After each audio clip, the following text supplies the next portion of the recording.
bonjour. Oui, alors on le disait, Arlette Chabot, donc le Premier ministre va annoncer aujourd'hui à l'issue d'un comité interministériel détail de mesures autour de l'immigration, que ce soit des quotas pour les métiers en tension, un durcissement de l'aide médicale aussi d'État. Est-ce que le président et le gouvernement se saisissent vraiment du dossier de l'immigration ? Bien, écoutez, Emmanuel Macron avait surpris. Vous vous souvenez, quand au mois de septembre, il avait lancé aux élus de la majorité qu'il fallait effectivement se saisir, regarder ce sujet de l'immigration en face. Donc, surprise. Ensuite, il y avait eu les débats parlementaires, Sénat, Assemblée, sur l'immigration, sans aucune proposition du gouvernement. Et là, on avait eu un doute, effectivement, sur la volonté du président de la République et sur la volonté du gouvernement. Depuis hier, on n'a plus de doute, effectivement. Et ce n'est pas un hasard si la première mesure qui est fuitée, c'est celle du recours aux quotas pour l'immigration économique.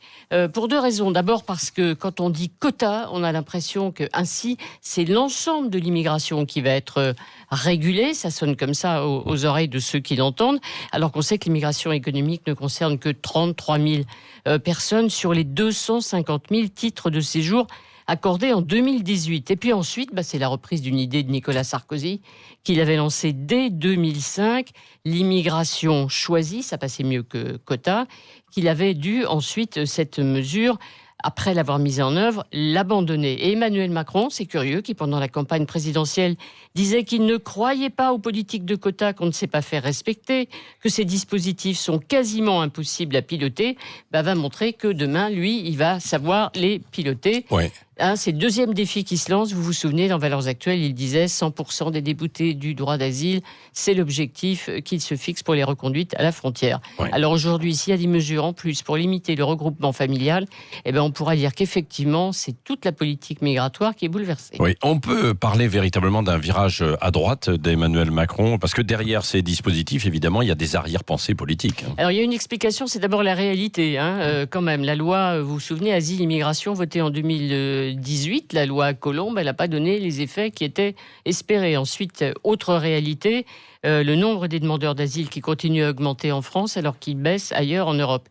Puis sur le plan politique, c'est la montée évidemment des populistes partout. Ce qui a beaucoup frappé le président de la République, c'est évidemment la percée de l'AfD en Allemagne qui met KO la CDU d'Angela Merkel. Et puis, alors on y arrive, 2022 évidemment, et cet électorat de droite qu'il faut capter un peu plus. Un quart des électeurs de François Fillon avaient déjà rejoint Emmanuel Macron aux élections européennes. Il faut aller plus loin.